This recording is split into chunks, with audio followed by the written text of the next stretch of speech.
بسم الله الرحمن الرحيم الحمد لله الحمد لله وكفى وسلام على عباده الذين اصطفى خصوصا على سيد الرسل وخاتم الأنبياء وعلى آله الأزكياء وأصحابه الأتقياء أما بعد. In the third year after migration, there was a great battle that took place known as the Battle of Uhud. There's a lot of context to the battle. The previous year, Allah subhanahu wa ta'ala granted a very clean, clear, and tremendous victory to the Muslims at Badr. The Quraysh lost some of their great leaders and were thirsty for revenge. So they tripled their numbers and began to march towards Medina Munawwara. When Rasulullah sallallahu alaihi wasallam heard that the Quraysh were headed towards Medina directly with 3,000 soldiers strong, he sat with the companions and sought their opinion.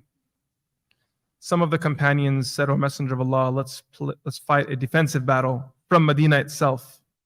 While the others said, "Let's take it to the battlefield. Let's go out of Medina and face them directly. We won't need to fight defensively. We'll head straight to the offense." The companions that were proposing this offensive approach to the battle were mostly younger companions who missed out on the honor of Badr the previous year. Badr wasn't really planned, and these people wanted to make up for that opportunity. They desired the honor to fight side by side with Rasulullah sallallahu alaihi wasallam. So Nabi sallallahu alaihi wasallam accepted their proposal, and they chose the Mount Uhud to be the location where the actual battle would take place. This is what Allah subhanahu wa ta'ala refers to in the Quran, where He says, وَشَاوِرْهُمْ فِي الْأَمْرِ فَإِذَا عَزَمْتَ فَتَوَكَّلْ عَلَى اللَّهِ, that seek consultation from them in the matter. And then when you conclude on an outcome that this is what we're going to do, فَتَوَكَّلْ عَلَى اللَّهِ, then put your trust in Allah subhanahu wa ta'ala. So when Rasulullah sallallahu alaihi wasallam arrived in the battlefield, so many young companions also showed up and they had a desire to participate. Rasulullah sallallahu alaihi wasallam gauged their age and their height. Some were allowed, others were disallowed.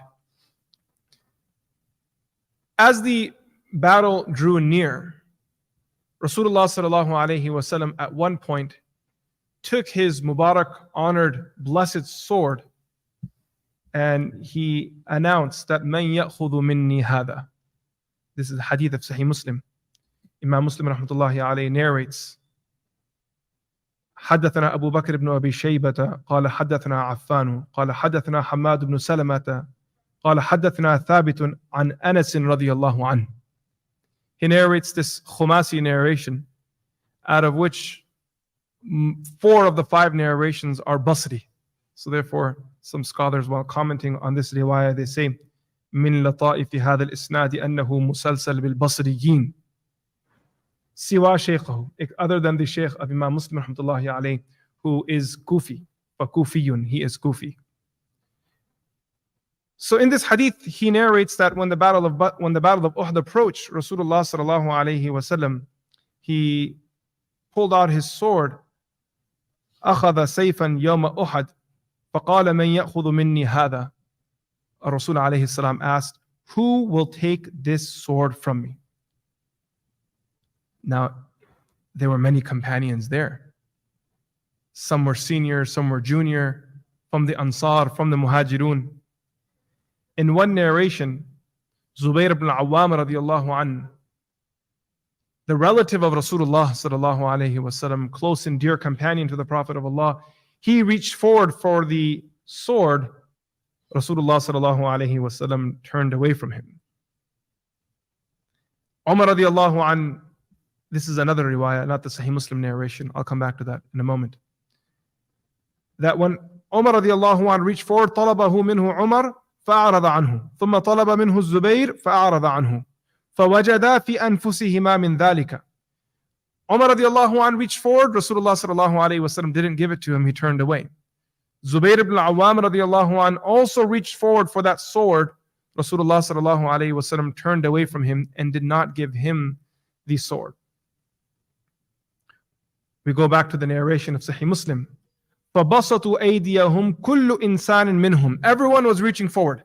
The O Messenger of Allah, give us the sword. We wish to be the people that are honored to carry this gift of the Prophet of Allah in the Battle of Uhud. يَقُولُ أَنَا قَالَ. Then the Prophet of Allah said to the companions, فَمَنْ يَأْخُذُ بِحَقِّهِ. Who will take this sword and fulfill its right? فَأَحْجَمَ الْقَوْمِ. People then pulled back. All the people that were saying, we'll take it, they begin to withdraw their hands. That I'm not sure anymore.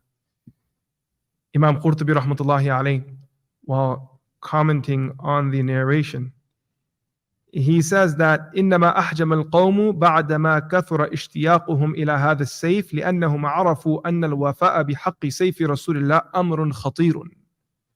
Because when the Prophet of Allah said, whoever takes this sword will need to fulfill its right, the companions pulled their arms back because they understood very well that this was a very serious matter. وخافوا أن يلحقهم العجز في ذلك. And they were worried that maybe they would fail to fulfill the right of that sword of Rasulullah sallallahu alayhi wasallam. A Sahabi by the name of Simak ibn Kharasha radiyallahu an. He then asked the Prophet of Allah, أَنَا آخِذُهُ بِحَقِّهِ. That I will take your sword with its right. I will fulfill the right of it. Then he asked Rasulullah sallallahu alayhi wasallam, what is the right of this sword? To that the Prophet alayhi salatu wasalam said, no enemy of Allah should be spared in the battlefield. That you will not turn away from the battle, no matter how difficult things get. In one riwayah, Rasul sallallahu alayhi wasallam said that the right of my sword is that it never be raised against another Muslim. So this great companion of Rasulullah sallallahu alayhi wasallam, Simak ibn Kharasha, Abu Dujana radiyallahu an, took the sword from the hand of Rasulullah sallallahu alayhi wasallam. And after Abu Dujana radiyallahu an took that sword, he then pulled out his bandana that he had and he tied it on his head. It was a red cloth that he would tie on his head when heading into the battlefield. And the companions, they say that whenever he tied that banner on his head, that meant he was ready to fight until death. Nothing was going to hold him back. He was ready to go all the way through. Abu Dujana radiallahu an, as he prepared for the battle, he began to walk through the lines of the Muslims in a very tough manner. He began to walk with his shoulders swinging left to right, with his chest boasted outwards, ready to go to war. This walk was one that had some arrogance in it. And he began to sing poetry. إِنِّ امْرَؤٌ عَاهَدَنِي خَلِيلِي. I am a person who was given a covenant by my friend. وَنَحْنُ بِالسَّفْحِ لَدَى النَّخِيلِ أَلَّا أَقُومَ الدَّهْرَ فِي الْكَيُّولِ أَضْرِبُ بِسَيْفِ اللَّهِ وَالرَّسُولِ. The Prophet of Allah alayhi salatu wasalam, my dear friend, إِنِّ امْرَؤٌ عَاهَدَنِي خَلِيلِي, that my dear, very intimate friend made me take an oath. عَاهَدَنِي خَلِيلِي. Allama Suhaili rahimahullah ta'ala, the famous commentator of Sirah, in his Rawd al-Unf, he writes, إِنِّ امْرَؤٌ عَاهَدَنِي خَلِيلِي يَعْنِي رَسُولَ اللَّهِ وكذلك كان أبو هريرة يقول حدثني خليلي. وأنكره عليه بعض الصحابة وقال له متى كان خليلك؟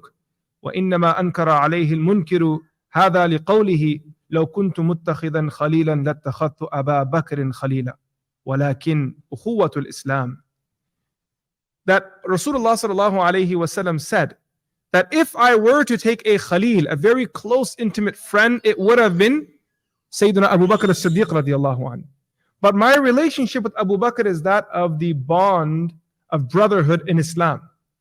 So if Rasulullah sallallahu alaihi wasallam did not offer this word Khalil to even someone like Abu Bakr Siddiq radiallahu an, then how is it that Abu Dujana is making this claim that my Khalil, this very close intimate friend of mine, made me take a commitment? Similarly, Allama Suhaili, he references that when Sayyidina Abu Hurairah radiallahu an would narrate hadith, his statement would be, Haddathani Khalili, my very close intimate friend conveyed to me, he narrated to me. And other Sahaba would say to him that, why are you calling the Prophet your Khalil when the Prophet of Allah did not use that statement for anyone else? Yet Abu Hurairah radiallahu anhu would continue.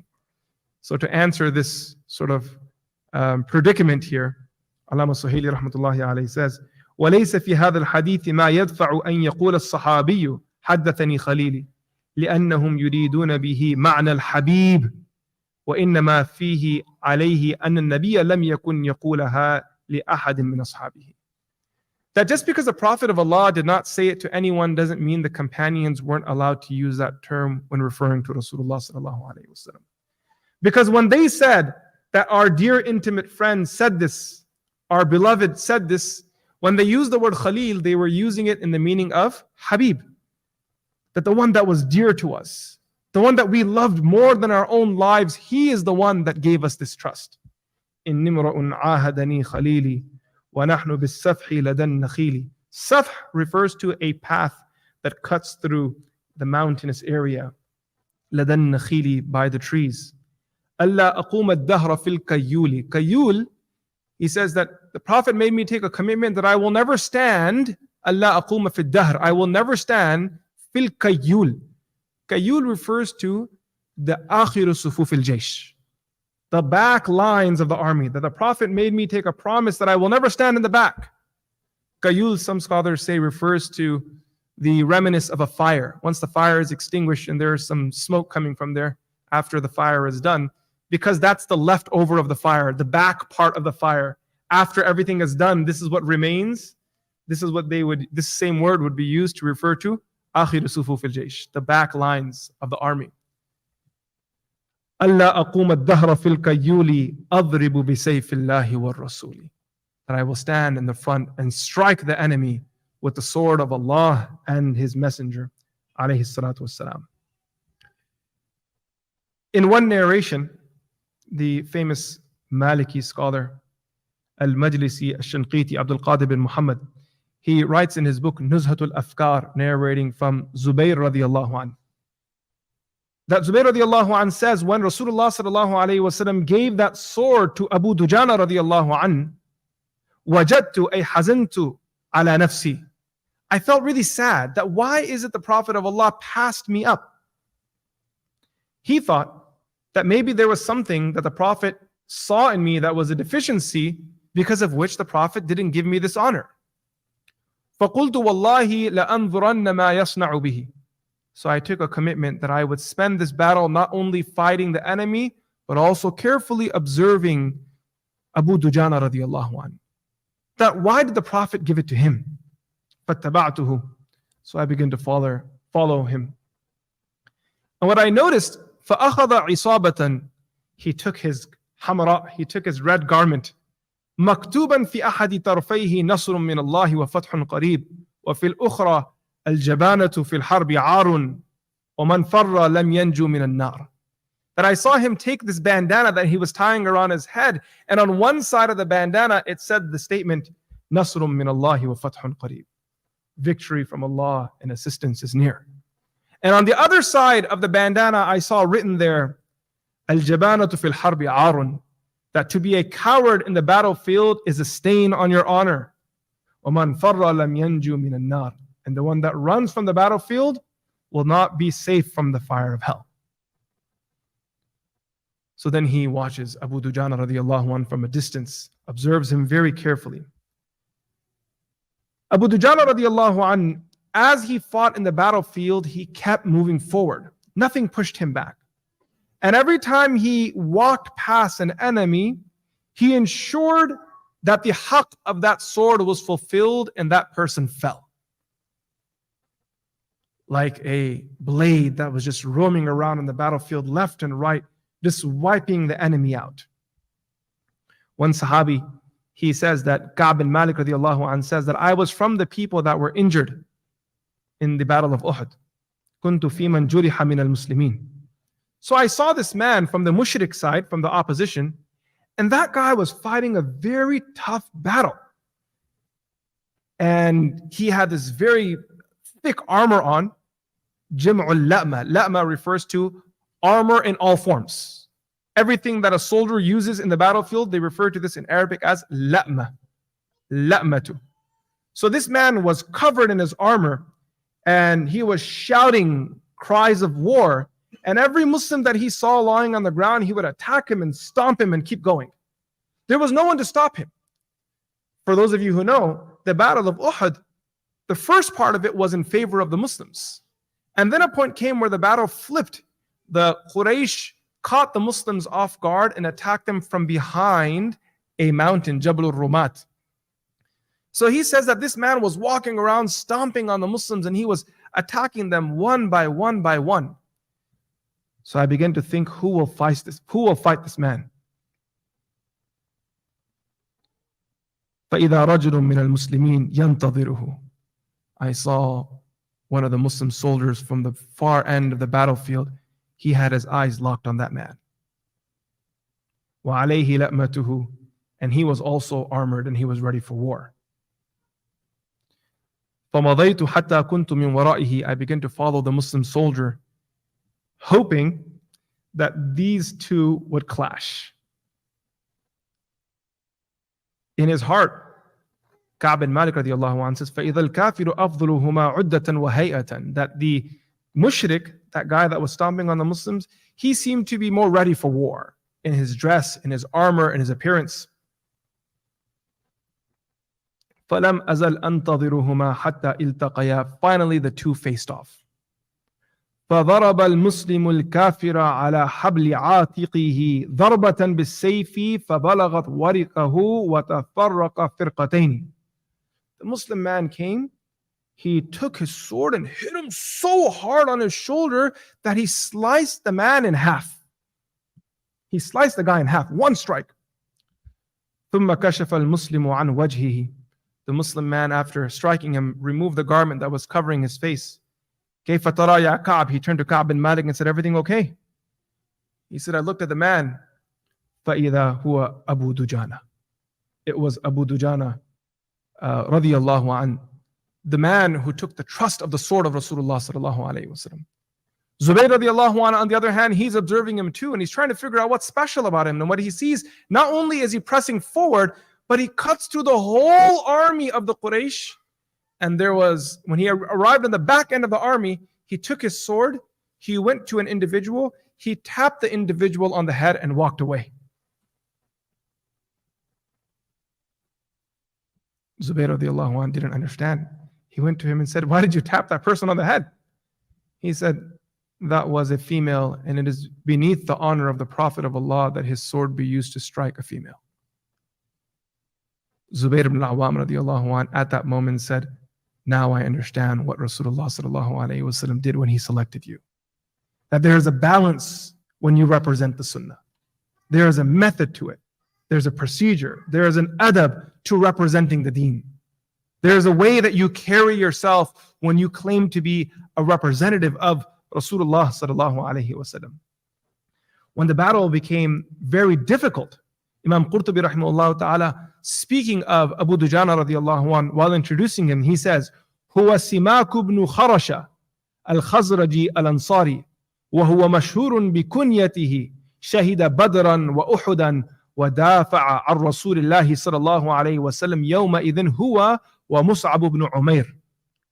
That when the Battle of Uhud took a turn and things became very tough, he was the honored and known companion that stood next to Mus'ab bin Umayr radiallahu anh, and the two of these people together protected Rasulullah sallallahu alayhi wa sallam.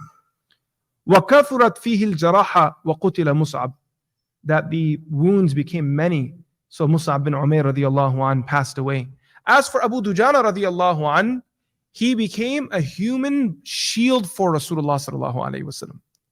When the enemy was where they were firing arrows, he stood in front of Rasulullah sallallahu alaihi wasallam with his back towards the enemies until a point came where there was no space on his back where there wasn't an arrow already in it.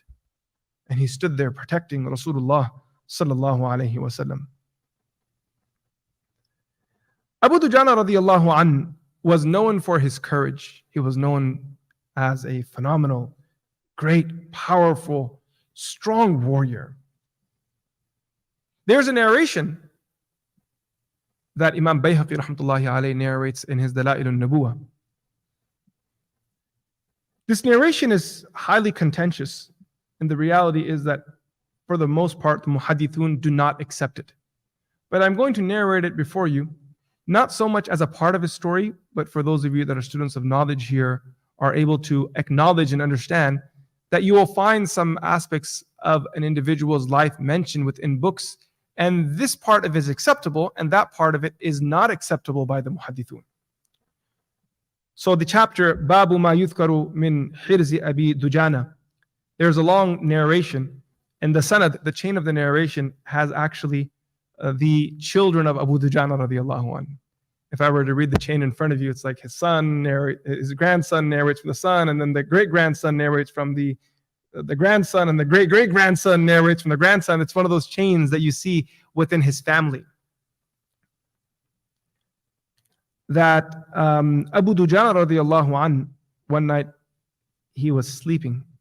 سمعت أبي أبا دجانة يقول شكوت إلى رسول الله فقلت يا رسول الله بينما أنا مضطجع في فراشي إذ سمعت في داري صريرا كصرير الرحى ودويا كدوي النحل ولمعا كلمع البرق. Abu Dujana radiallahu anh says, one night I was sleeping and I began to hear some sounds, all sorts of interesting sounds. فرفعت رأسي فزعا مرعوبا. I lifted my head from my pillow and I was terrified. What I saw in front of me was a dark shadow. So, as a soldier, he decided to attack the shadow. Or most people would run away. He thought, you know what? Let's fight it. It's fascinating how some people's minds are. When I studied in England, I had two roommates. They were Nigerian. So during the break, one was Nuruddin, the other one was Shamsuddin. They were lovely young men, lovely, mashallah. My brother and I were from America. These two were from Nigeria. We had a really good, interesting relationship. It was during one of the breaks. All the students who were from England, they had gone home to visit their families, so there were only a handful of students left in the madrasa. There were these two students from New Zealand. They were big badmash. They goofed around a lot, these two did. One of them was a gym junkie. He used to lift so much. Didn't have a neck. One of those guys. He lifted a lot and he was this really buff guy. So one day over lunch, he said, guys, everyone's gone. There's only a few of us left in the madrasa. In the spirit of having some fun, I've planned a prank.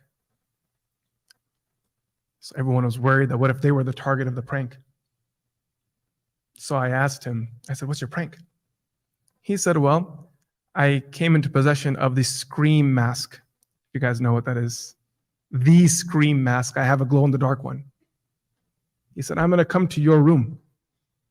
Our room had two hallways. There was one that was connected to the gym, and the other one was the main hallway that we would use to access our room.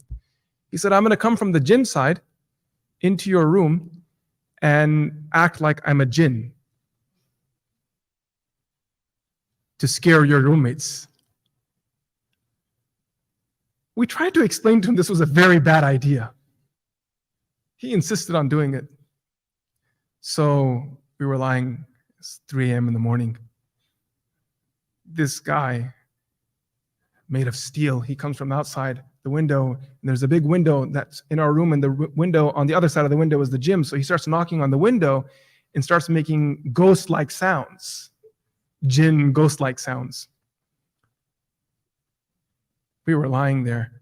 One of the brothers woke up, Nura. He says to Shamsu, he goes, Shamsu, somebody's here. So this guy says, who is it? So he goes, jinn, jinn. There's a jinn there. This Jahil guy, he leaves the gym and he comes to the main hallway and begins to knock on our door. Now, in normal circumstances, if you are convinced that there is a jinn there, and these guys used to always tell us about possession stories in Nigeria and their town and the stuff that they had seen and magic and everything they'd seen up close. In normal circumstances, what you do is you run or you hide under your pillow. You maybe cry a little bit. Maybe you start calling the adhan. I don't know what these guys were thinking. They thought the right thing to do was to attack the jinn physically. So one of them stood behind the door, and the other one got into a position where he was going to do a double leg takedown.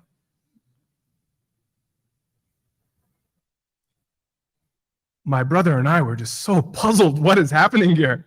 These guys are going on the offense against the jinn. So the guy opened the door. And as soon as he opened the door, Noura just did a double leg takedown, full mount, and he started pounding the guy in the face, one punch after another. It was like brick after brick. If he didn't have that mask on, I don't think he'd have a face left. He just kept, and this guy says, he starts shouting, no, I'm not going to say his name. He said, oh no, it's me. And he started saying, like, please let me go. And he said, yes, that's what I thought a jinn would say. And he just kept hitting that guy again and again.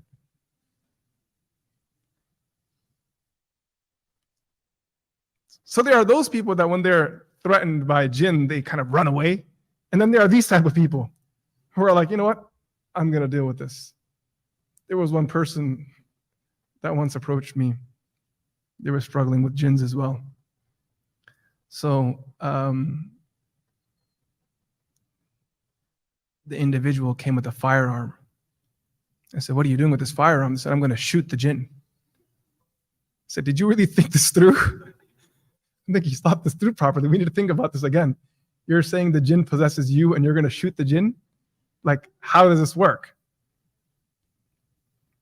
So Abu Dujana radiallahu an, he says that فَرَفَعْتُ رَأْسِي فَزِعًا مَرْعُوبًا فَأَنَا بِظِلٍ أَسْوَدٍ يَطُولُ فِي صَحْنِ دَارِي فَأَهْوَيْتُ إِلَيْهِ فَمَسَسْتُ جِلْدَهُ. I decided to go after him. So when I touched him, فَإِذَا جِلْدُهُ كَجِلْدِ الْقُنْفُذ. Qunfud is like a porcupine. So he said it's very sharp. فَرَمَا فِي وَجْهِي مِثْلَ شَرَرِ النَّارِ فَظَنَنْتُ أَنَّهُ قَدْ أَحْرَقَنِي.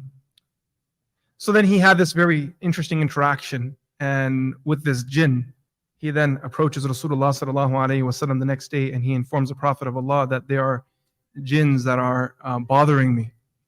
So Nabi sallallahu alaihi wasallam said, "Utuni bi dawatin wa qirtasin." Bring a paper and some ink. And then فَنَاوَلَهَا Ali ibn Abi Talib فَقَالَ أُكْتُبْ يَا أَبَا الْحَسَنِ. He then gave the pen and ink to Ali radiallahu anhu and said, write. فَقَالَ مَا أَكْتُبْ قَالَ أُكْتُبْ. Then Rasulullah sallallahu alayhi wasallam, he dictated to him what to write.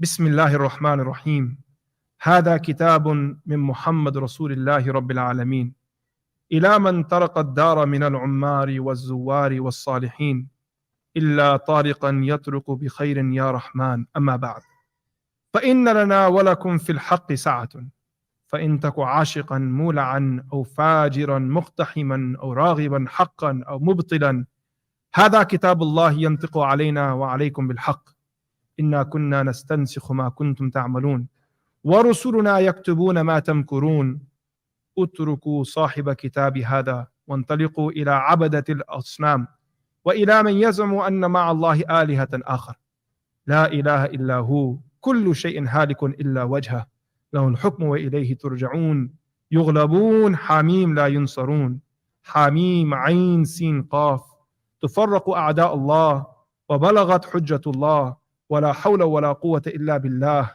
فسيكفيكهم الله وهو السميع العليم. So this is a message full of just statements of Rasulullah sallallahu alaihi wasallam infused with some verses of the Quran. So then he says that I took this paper and kept it with me, and all the shayateen and jinn that were bothering me disappeared. And not only did they disappear, they began to beg me to get rid of it because it was a punishment for them. So ultimately he says, again, it's a long narration summarizing it. So then he says, I got rid of that paper then, and Allah subhanahu wa ta'ala gave me sukoon after that. I had no problem after that again. So this particular narration, Imam Bayhaqi rahmatullahi alayhi does narrate it in his Dala'il al-Nubuwah. So there is reference for it. And there are a few different chains, some not acceptable at all, while others there is some kalam and discussion regarding the authenticity of them. With that said, Ibn al-Jawzi rahimahullah has narrated the narration in his Mawdu'at, and so has Imam Suyuti rahmatullahi alayhi in his La'al al-Masnu'a fi Ahadith al-Mawdu'a. The reason why I chose Abu Dujana radiallahu anhu's story today was because those who know him as the great courageous warrior, the one that fought in the Battle of Badr and the Battle of Uhud. But there was one part of his life, one story, one specific interaction of his that I came across, and I found this to be so profound, so beautiful, that we chose this gathering to be an opportunity to reflect on his life, but very specifically to focus on this statement of his. I was once traveling, and I was in a hotel, and the room next to ours in the hotel was of another speaker who also traveled in to speak at that conference, Maulana Tariq Jamil Saab. So at nighttime, when he was in his room, a few of us, we went over to his room and just sat there, had tea with him. And I remember asking him, Sheikh, do you have any nasiha? So when he started giving nasiha, he referenced this exact same narration of Abu Dujana radiallahu anhu that I am to share with you right now. قال زيد بن أسلم دخل على أبي دجانة وهو مريض, that someone came to visit Abu Dujana radiallahu anhu one day when he was sick. The great soldier, the great warrior, the one that held the sword of Rasulullah sallallahu alayhi wasallam and fulfilled the haqq of that sword. Someone came to visit him when he was sick.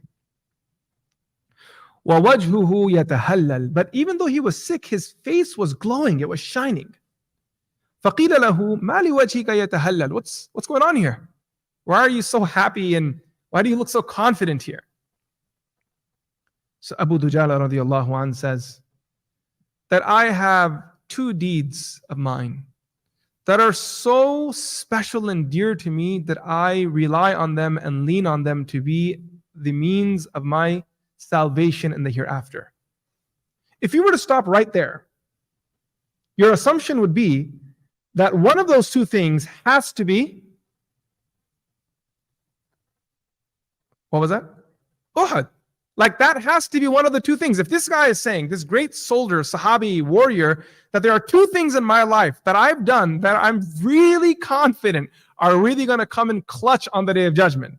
There are two things that I've done in my life that will protect me from whatever difficulty lies on the other side of the grave. If you and I were to guess one of those two things, we would say it was him taking the sword of Rasulullah sallallahu alaihi wasallam and fighting in the Battle of Uhud. But then he says, what are those two things? كنت لا أتكلم فيما لا يعنيني والأخرى فكان قلبي للمسلمين السليمة. Ibn Sa'd narrates this in his Tabaqat. Number one, I never engaged in conversation that didn't relate to me. And number two, as a result of that, I never had ill feelings for another Muslim. These are the two things that are going to get me to Jannah. These are the two things that will take care of me in the hereafter. All the war, all the battle on one side. I never engaged in gossip. I didn't talk about other people. While everyone else was on social media and Twitter and talking about this person did a refutation against that person spoke about this person's getting tagged in that person's video, and this person did a rebuttal video on that person, and this guy did a reaction video, and then this guy made a new hashtag, and now that one's trending. And while everyone's talking about all this nonsense, I never spoke about something that didn't relate to me. This is the trait of a person who understands life. Someone who really gets it. Someone who appreciates the truth of this dunya. and is able to understand that everyone that you see in your lifetime, every human being you can lay your eyes on, even your own mother, your father, your child, your friend, your wife that you love with your heart, that in 100 years from now, none of them will be alive. That you understand that everything that you own and everything everyone owns 100 years from now, they will belong to someone else. The house that you've worked so hard for, the person that you are madly in love with, the people who you are so vested in, all this drama of everything, give it a few years, it'll all disappear. The skin that you spend so much time putting lotion on will no longer exist. It'll disappear. The teeth that you brush every day will fall out in your mouth without even having the weight of popcorn. Your jawbones will disappear, your hair will disappear. And you look at the bodies of these people, haba'an manthura, nothing remains of them at all. Nasyam mansiya, forgotten. You can't even find their traces anymore. The reality is that your memories that you're so fond over, that you're so connected to, so committed to, one generation barely may remember you. For a few years, people will say, Hussein this, Hussein that. Give it 5 years, they'll forget you. A new imam will come, a new da'i will come, a new person will come. And this is the deen of Allah, so He will always find the right people to cover for those that are full of flaws. And then, give it another 10 years, and that person's grave will be lost. Maybe their children will know who they are by their name, that my Baba was this. How many of you even know 3 facts or 4 facts about your grandfather that has left the dunya? Unless you've lived with him, that's different. Those of you who haven't lived with your grandparents, great-grandparents, what do you know about them? That's your blood. This is you. Forget anyone else. You probably don't even know what your great-great-grandfather's name was. And you were the last people in the world that were expected to know anything about them. But they disappeared. They all disappeared. يا واقف عند قبري لا تتعجب عن أمري بالأمس كنت مثلك وغدا تكن مثلي. Oh, the one standing at my grave, do not be amazed by my state. يا واقف عند قبري لا تتعجب عن أمري بالأمس كنت مثلك. Yesterday I was you. وغدا تكن مثلي. Tomorrow you'll be me. A person who understands this reality won't waste a minute of theirs in gossip. They won't bother. They won't talk about other people. My father was this, my aunt was this, my uncle was this, my brother is this. Forget all of that. Tell me about you. You, that's what I want to hear. Tell me about you. So Abu Dujana radiallahu anhu says that ما من عمل شيء أوثق عندي من اثنتين كنت لا أتكلم فيما لا يعنيني. Never spoke about something that did not concern me. That advice of Mawlana Tariq Jamil when he was referencing this hadith was so profound. He could have said anything. But the advice he gave was develop your character. Focus on yourself. Don't get caught up in gossip. And as a result of not engaging in people's business, Allah subhanahu wa ta'ala gave him the sweetest flavor that a believer can have in their heart for another, the sweetest taste. وَالْأُخْرَى فَكَانَ قَلْبِي لِلْمُسْلِمِينَ سَلِيمًا. I never had hard feelings for another person. How much of our life is wasted just wrapped in the bitterness of ill feelings for other people. You don't even get to enjoy your own life. And this is caused by no one other than you.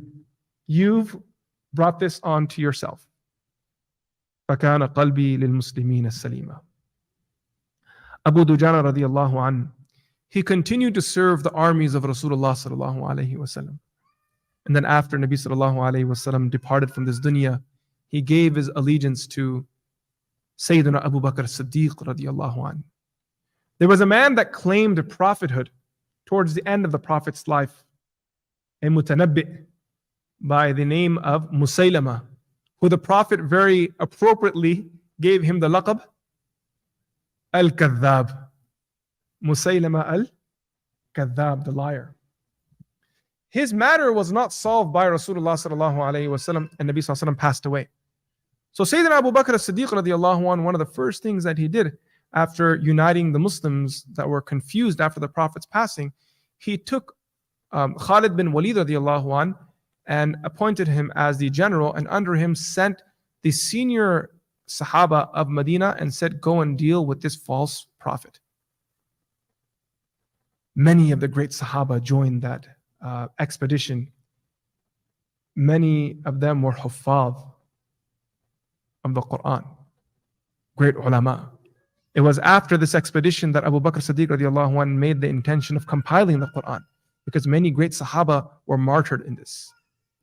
Among the people who was honored with the necklace of Shahada was Abu Dujana radiallahu anhu. He was with the soldiers who marched against the false prophet. The first part of the battle was in favor of Musaylama and Banu Hanifa, his people. The Muslims then went on the offense, and then Musaylama and his folks, they retrieved into their fort. They locked the doors down, they took the higher ground, and they kept firing arrows at the Muslims. And this became very frustrating because there was no way for the Muslims to penetrate into that fort. Finally, one of the companions, he said, the only way for us to enter into this fort is to climb over the walls. So Khalid bin Walid radiallahu anhu said that if we even create a contraption that launches someone over the walls, that person will be in there alone, at least for the first few moments. This is a suicide mission.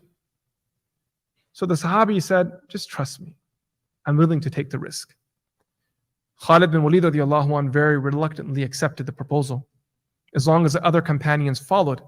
And he said to him that as soon as you get inside, your task will be to run to the main gate and open it. Once it's open, these guys are done. We will take care of them. You just open that door and let us in. They've been hiding behind this cage for too long. So they scaled the wall, the Sahaba did, and they opened up the door. And as they ran in, Abu Dujana al-Ansari radiallahu anhu says, وَيْحَكُمْ يَا مَعْشَرَ الْأَنصَارِ احْمِلُونِي حَمَلَةً وَأَلْقُونِي إِلَيْهِمْ. Banu Hanifa came with a strong line of soldiers, so he said, you know what, guys? Toss me over their lines. I don't want to deal with these lines here. You guys toss me over them and let me go far. So when they tossed him, فحمل أبو دجانة على ترس بعض الأنصار ثم رفع بالرماح حتى ألقي في جوف الحديقة. They launched him over. In some narrations, he was the one they actually threw over the wall. He was one of the people. Other narrations, it was another person. But regardless, he was launched.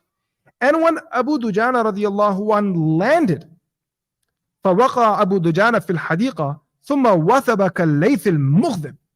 When he landed, he jumped on the enemy كالليث المغضب, like an angry lion. وهو يرتجز ويقول, and he began to sing poetry as he provokes his enemy. أنا سماك وأبو دجانة لست بذي ذل ولا مهانة ولا جبان القلب ذي استكانة لا خير في قوم بدين خانة.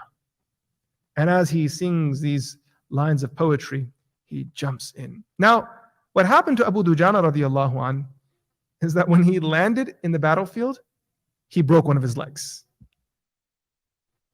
The moment he landed, because it was a big jump, he broke his leg.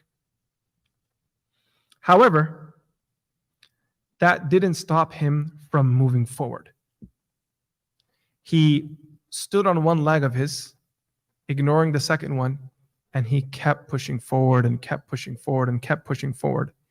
He sliced through every person that stood in front of him until he stood right in front of Musaylama Kadhab himself.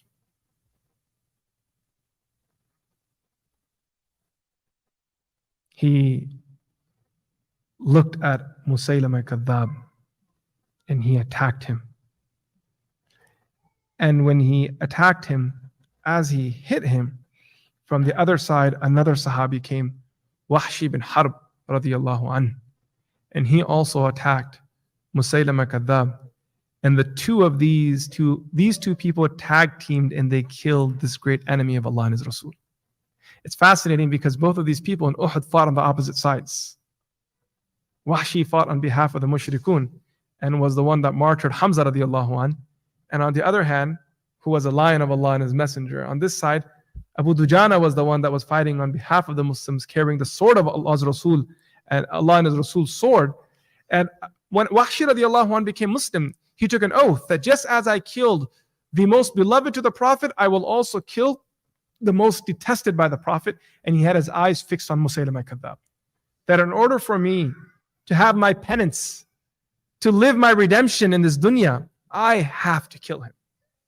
In one narration, there was a third person involved in killing Musaylama Kadhab. And now who was this third person?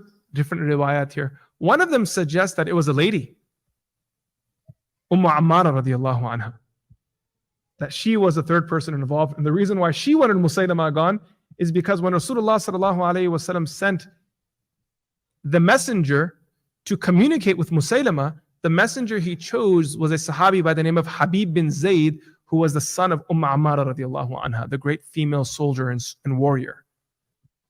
And Musaylama, he tortured Habib bin Zayd by mutilating his limbs one by one. So when she heard this, she was so heartbroken that she also took an oath that I will deal with Musaylama myself. Regardless, Abu Dujana radiallahu an, because of his broken leg, he wasn't able to defend himself and fight the same battle that he had fought in his life. He continued pushing forward until he was martyred radiallahu an. The story of Abu Dujana radiallahu an is a beautiful one. We see his courage. We see his strength, his honor. We see his loyalty to Rasulullah sallallahu alaihi wasallam. When he was walking arrogantly in the battlefield, Rasulullah sallallahu alaihi wasallam said, "This is a walk that is disliked to Allah, but in a place like this." And it's fascinating that Rasulullah sallallahu alaihi wasallam said this because it shows us that there is a time and place for everything. When you're in the battlefield and someone's provoking you, there's no need to be humble there. That's a place for you to be tough. Sheikh Ahmad Sarhindi, rahimahullah ta'ala, while commenting on another incident of Abu Bakr Siddiq radiallahu anh, but it's a similar context, he made a statement which I shared with a scholar once in Makkah Mukarramah. I told him that, Sheikh Ahmad Sarhindi at one point said, to do takabbur in front of a mutakabbir is sadaqah. Sheikh Ahmad Sarhindi rahimahullah ta'ala said, to be arrogant and stubborn in front of another arrogant person is sadaqah. That's a good thing. There's no need to be humble in front of arrogant people because you're just empowering them. When people talk nonsense, if you just smile at them and nod your head, you're empowering them. The best thing to do to people that are talking nonsense is what? Just give them a cold shoulder. Just walk away. Go upstairs to your room. If you don't find value in a conversation, just walk away. If they're intelligent, they'll catch on. And if they're not intelligent, then they're just digging themselves further into the ground. I saw this one time I was traveling and we were sitting together, a few of the mashayikh, and one person sitting there, he made like a locker room type joke. He's made some kind of joke about women and body and figure and this kind of a thing. So the mashayikh that were sitting there, one of the mashayikh sitting there, immediately, without even skipping a breath, without even blinking an eye, he immediately said, you continue like this and I'm going to walk away from here. The very stern voice. You say one more word like this, say one more word like this, and I'm walking away. I don't want to hear it. That person's big joke turned into an awkward smile. You guys know what I'm talking about? Where your tail has been handed back to you? One of those situations. There's a time and place for everything, not for locker room talk. Just in terms of what kind of posture you take when you engage with people, right? There is a time where you need to be bold and strong, and then there's a time for you to be. And that sheikh who I shared this with in Mecca, he didn't know who Sheikh Ahmad Sarhindi was. He's a famous scholar from the Punjab area. So then he began to look for a similar statement among some of the more classical scholars. And one day he sent me a message on Telegram. He said, Sheikh, we met in Hajj and you shared this statement with me, I began to look for a similar statement by the Salaf, and I found a statement attributed to Imam Fakhruddin al-Razi that he said the same thing. Imam al-Razi said that there is a time and a place for everything. And we see this with Abu Dujana radiallahu anh. And then Abu Dujana radiallahu anh continued this sacrifice right until the end of his life. And when he is, thinking about his akhirah, and he's reflecting over what will happen to him, it's not the moments in the battlefield that he was so confident in, because a'mal can easily be washed out. Arrogance can creep up on you. Riya can creep up on you. What stands is your akhlaq. What kind of person you are. What's your heart like? May Allah subhanahu wa ta'ala give us tawfiq to live by the akhlaq of the Sahaba. And may He accept us from His awliya and make us from the righteous. Wa sallallahu ta'ala ala Sayyidina Muhammad. Assalamu alaikum wa rahmatullahi wa barakatuh.